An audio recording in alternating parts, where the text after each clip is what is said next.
going to help our country heal. We have a country that needs help, and it needs help very badly.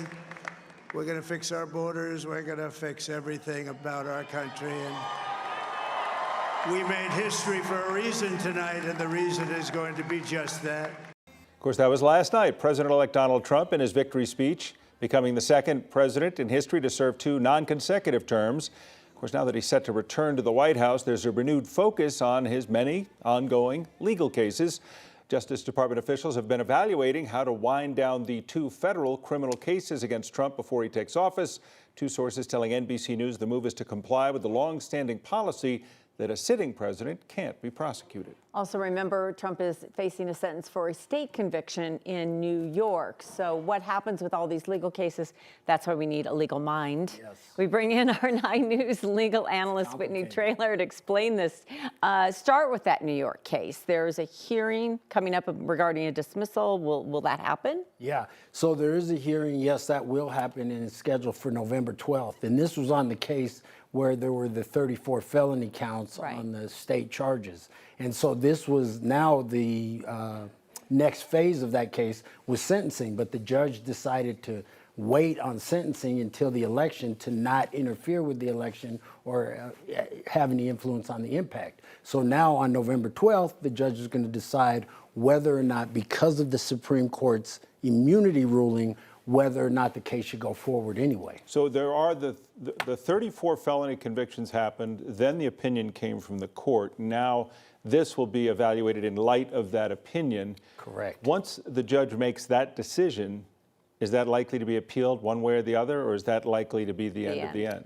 No, it will likely be appealed. Either way. Yes, I think either way. And that's really how our law, I mention this a lot when I'm here, that's how our laws are developed. That's our common law system, is when a case goes to trial and then it gets appealed to the appellate courts, that then becomes binding law. So in a way, we're shaping our law because all of these things are certainly new. Also in New York, he is on the hook for hundreds of millions of dollars to E. Jean Carroll, civil lawsuits. Yes. Does this have any impact on that, his now returning to the White House? No, I don't think it does. So those civil cases should still go forward. And he had these judgments from Letitia James. He had a $400 million judgment. He had the judgment from E. Jean Carroll. So those are being appealed. And so he has a basis to appeal. And on appeal, they appeal issues of law. Did the judge do something wrong? So if once those appeals are exhausted, then he may ultimately be on the hook for that money. What about the Jack Smith cases? If he's not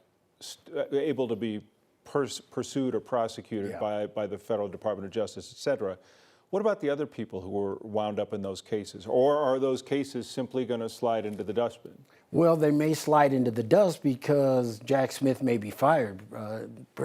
Now President Trump, President-elect Trump, said that he was going to fire him an hour or 2 after he started or whatever. So that's the issue, is if he, and those cases are currently on hold. The D.C. case to overturn the election, and then the Florida case related to the classified documents. So that one actually has been dismissed by a judge who some people think Trump wants to appoint to head up the DOJ. So those are likely going to go away because now he has control over his Attorney General and Department of Justice, so they likely won't prosecute that. So on the federal charges, those will likely go away. We still have the state charge in Georgia, which they're waiting to see if Fani Willis will continue to be the prosecutor on that case. If she's not, if the court says no, then I doubt another prosecutor will pick that back up. So a lot of these may go away.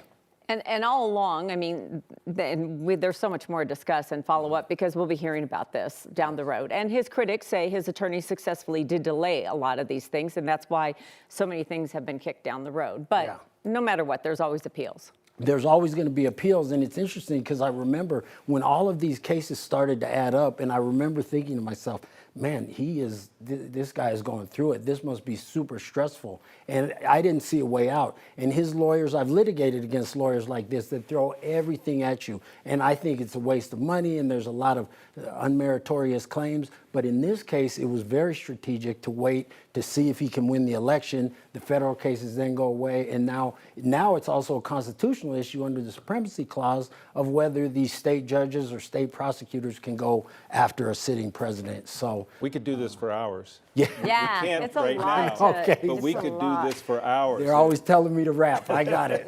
There's a lot to talk about. Whitney, thanks as always. Good to see you. We'll be